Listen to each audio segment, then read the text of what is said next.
મેં 4 વીઘામાં વાવેતર કર્યું છે. 500 ઝાડ છે. ચંદનમાં અંદાજિત અત્યારે બજારના કેવો ભાવ છે?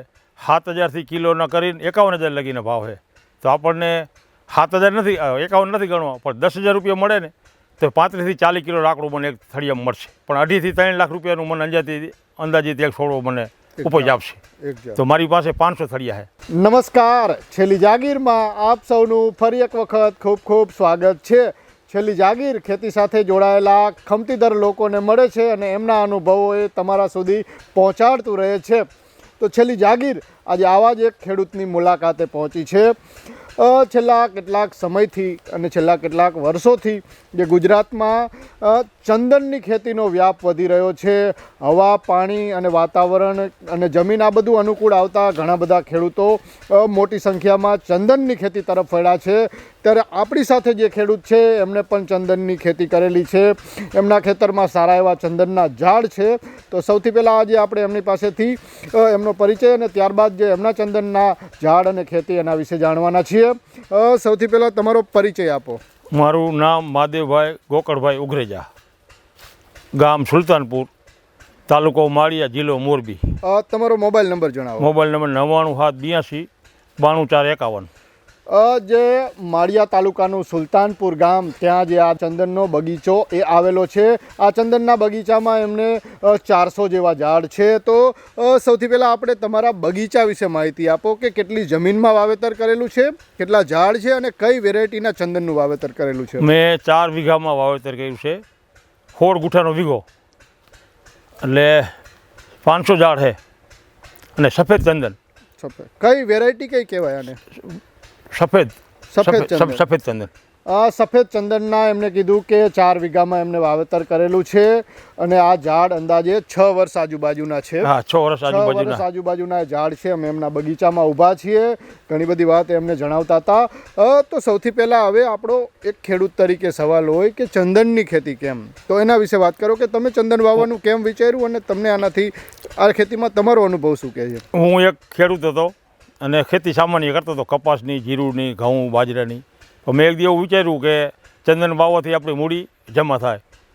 તો એથી મેં ચંદન વાવવાનું વિચાર્યું. અને ચંદન વાવવાથી આપણને શું છે કે હોમ બેંકમાં જમા રૂપિયા ન કરાવી શકીએ, પણ અંદાજિત 10 વર્ષે, 12 વર્ષે કે 15 વર્ષે ચંદન કપાય તો આપણી મૂડી જમા થાય. અને ચંદનની ખેતી માટે બહુ સારું છે, એમ બહુ ખર્ચ નથી. બહુ ખર્ચ નથી. હા, બહુ ખર્ચ નથી. તમે વાત કરી કે બહુ ખર્ચ નથી. તો ચંદનની ખેતી આમ તો આપણા વિસ્તારમાં નવી છે. હા, નવી ખેતી. બહુ ઘણા ગાંઠા ખેડૂતો હવે ખેડૂતો ચંદન વાવતા થયા છે. તો આજે 6 વર્ષના અનુભવ પછી એક તો સૌથી પહેલાં ખેડૂત કોઈ પણ વસ્તુ વાવતો હોય તો એમાં એનો હિસાબ કિતાબ લગાવીને જ ખેડૂત ખેતી કરતો હોય. તો ચંદનમાં હવે આ તો ઉત્પાદનની વાત આવે. સૌથી પહેલાં વાત આવે કે ભાઈ ચંદન, તમે કીધું એમ કે 10, 12, 15 વર્ષે ચંદનનું ઉત્પાદન મળશે અને આપણી મૂડી જમા થશે. તો આનું આખું ગણિત સમજાવો કે અત્યારથી તમારી જે જમીન રોકાયેલી છે એનું વળતર તમને એટલા વર્ષો પછી કેટલું વળતર મળશે અને કઈ રીતે ખેડૂત તરીકે તમને ચંદનની ખેતીમાં ફાયદો થશે? ચંદનમાં અંદાજિત અત્યારે બજારના કેવો ભાવ છે? 7,000થી કિલોના કરીને 51,000 લગીનો ભાવ છે. તો આપણને 7,000 નથી, 51 નથી ગણવા, પણ 10,000 રૂપિયા મળે ને તો 35થી 40 કિલો લાકડું મને એક થળિયામાં મળશે. એવું અંદાજિત મારું ગણિત છે. તો મને 35થી 40 કિલો લાકડું મળશે અંદાજિત. તો હું એ 10,000 રૂપિયા 40 કિલોનું નથી ગણતો, પણ 2.5થી 3 લાખ રૂપિયાનું મને અંદાજિત એક છોડવો મને ઉપજ આપશે. તો મારી પાસે 500 થળિયા છે. 500 ઝાડ છે. હવે આ 500 ઝાડ છે, કેટલા વર્ષે કપાય? 15 વર્ષે. 15 વર્ષે કપાય. આમ આપણે આખો હિસાબ લગાવીએ તો તમારી આ જમીન સામે તમને જે વળતર મળશે અંદાજિત કેટલું હશે? અંદાજિત જો જમીનમાં તમને કહું, ખેતીમાં તો કંઈ એક બરોબર થાય. બરોબર કે ખર્ચ અમે જોખીને હિસાબ કરો ને તો ક્યાં હતા ક્યાંય નહીં. આ અત્યારે આ મોંઘવારી, આ મજૂરી, આ દવા, આ બિયારણ, આ ખર્ચ, એ અંદાજે જ મેં ચંદન વાવ્યો કે એકવાર વાવ્યો પછી બીજું ખર્ચ તો નથી. બીજું ખર્ચ નથી. હવે આ બીજું ખર્ચ નથી તમે વાત કરી એટલે એક વાત ખેડૂત તરીકે એ આવે કે આપણે કોઈ પણ ઝાડ વાવતા હોય, દાડમ હોય, જામફળ હોય કે પછી બીજો કોઈ બગીચો હોય, એમાં સામાન્ય રીતે ખાતર, પાણી અને સારવારની બહુ જરૂર પડે. તો આ ચંદનનું ઝાડ આપણે વાવ્યા પછી એમાં કેવી સારવારની જરૂર પડે અને કેવો ખર્ચો લાગે? જો ચંદન મેં વાવ્યા ને, ચંદન વાવ્યા ત્યારે મેં એમાં મહેંદીનો રોપો આપ્યો હતો. મહેંદી ચંદન 2 વર્ષના થયા એટલે મહેંદી ખાઈ ગયું. પછી મેં લીમડાનો આવો રોપો આપ્યો પરોપજીવી ઝાડ છે અને આ બાજુમાં બીજું ઝાડ જોઈ. એટલે એ જરાક સમજાવો કે બાજુમાં બીજું ઝાડ જોઈએ એનું શું કામ હોય અને કઈ રીતે એને જરૂર પડે? બીજા બાજુમાં ઝાડ જોઈએ એનું કારણ ચંદન પોતે જમીનમાંથી ખોરાક નથી લઈ શકતું.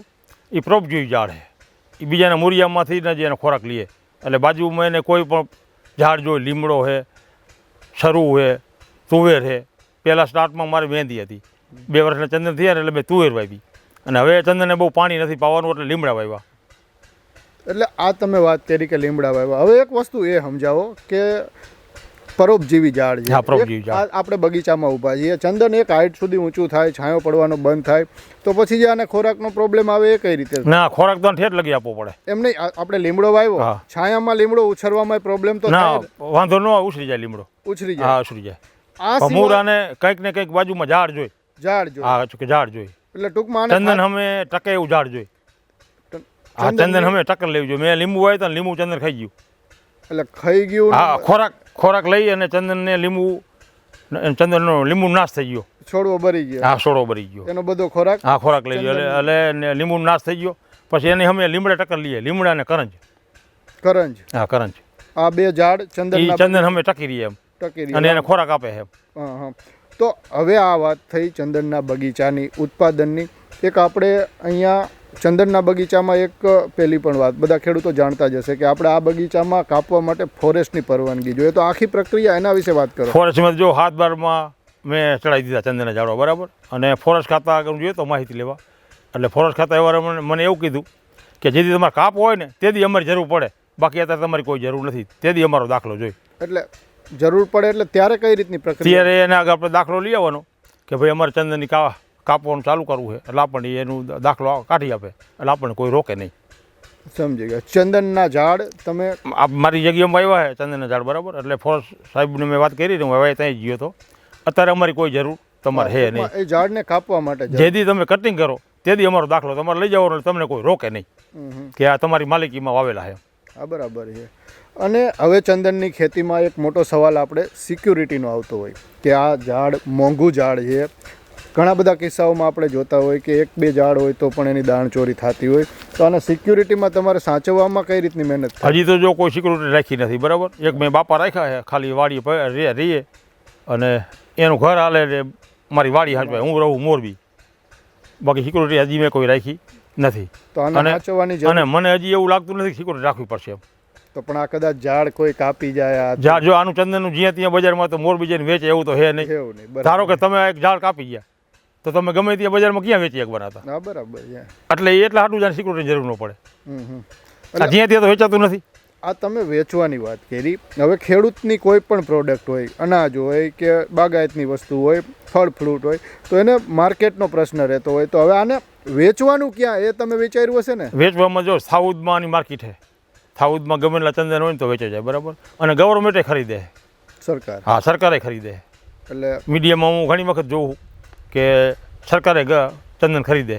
એટલે આપણે ટૂંકમાં આને કટિંગ કરીને તે વેચવા લઈ જવું પડે? ના ના ના, અહીંયા આવીને જ કટિંગ, અહીંયા જાતે આવી પહેલાં સર્વે કરે એમાં કેટલું હાર્ડ ઉડે એના ઉપર આપણને ભાવ આપે.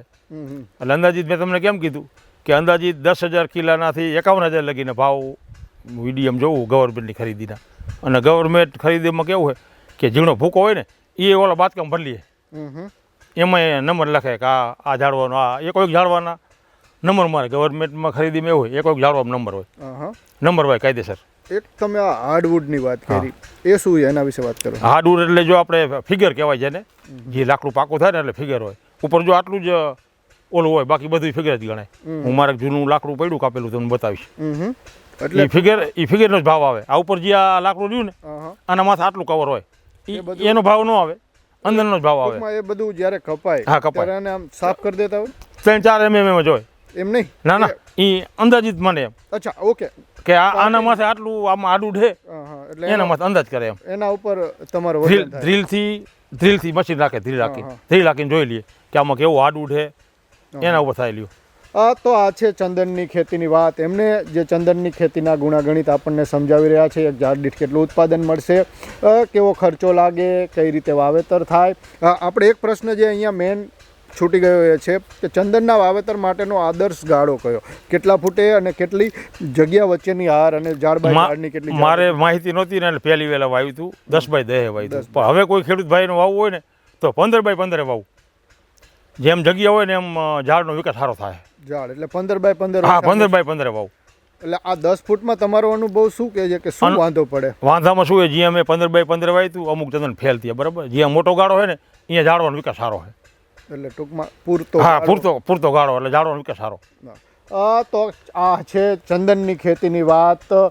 ખેડૂતો અત્યારે હવે જે આ મોંઘી ગણાતી ચંદનની ખેતી કરતા થયા છે, ત્યારે આ ખેડૂત જે ચંદન જે છેલ્લા કેટલાક વર્ષોથી એમને જે ચંદનનો સારો એવો અનુભવ છે, તો અમે એમની મુલાકાતે પહોંચ્યા હતા, અમે એમનો બગીચો જોયો અને આપણે એમની પાસેથી જાણ્યું. હવે દાદા, એક કોઈ ખેડૂતોને તમારે એવી કોઈ વાત જણાવવાની હોય જે આ ખેતીમાં ઉતરવા માંગતા હોય, એને કોઈ મેસેજ આપવાનો હોય તો મારા ફોન નંબર છે, બરાબર. કોઈ પણ એમને માહિતી ગમે તે આપી છે. આપણે વિડીયોના માધ્યમથી તમે એવું કંઈ કહેવા માંગતા હોય તો કહી શકો છો. અને કોઈ પણ ખેડૂતને વાવવા હોય તો હું એને માહિતી આપીશ. એમ માહિતી આપીશ, અથવા કદાચ એમ કહે ને કે માર્ગદર્શન આવો તોય આપીશ. ખેડૂત આપણો જો ખેડૂતભાઈ સુખી થતો હોય તો આપણો ભાઈ જ છે ને. ખેડૂત આપણો ભાઈ જ ગણવાનો વસ્તુ છે. અને આ ચંદન વાવવો એ જરૂરી છે. એમ ખેડૂતોને અહીંયા એક વાત મહત્ત્વની એ પણ યાદ રાખવી જોઈએ કે કોઈ પણ ખેતીમાં ઉતરતા પહેલાં આપણે જે અનુભવી ખેડૂત છે એમની મુલાકાત ચોક્કસ લેવી જોઈએ. બાગાયતી ખેતી 1-2 વર્ષોનો પાક નથી, ઘણા લાંબા ગાળાનો પાક છે. જો તમે એનું સારું આયોજન કરો તો તમને આગળના વર્ષોમાં જતાં સારું એવું વળતર મળી શકે છે. તો દાદા, જે ચંદનની માહિતી તમે આપી એ બદલ આપનો ખૂબ ખૂબ આભાર. જોતા રહો છેલ્લી જાગીર. જય જવાન, જય કિસાન. જય કિસાન.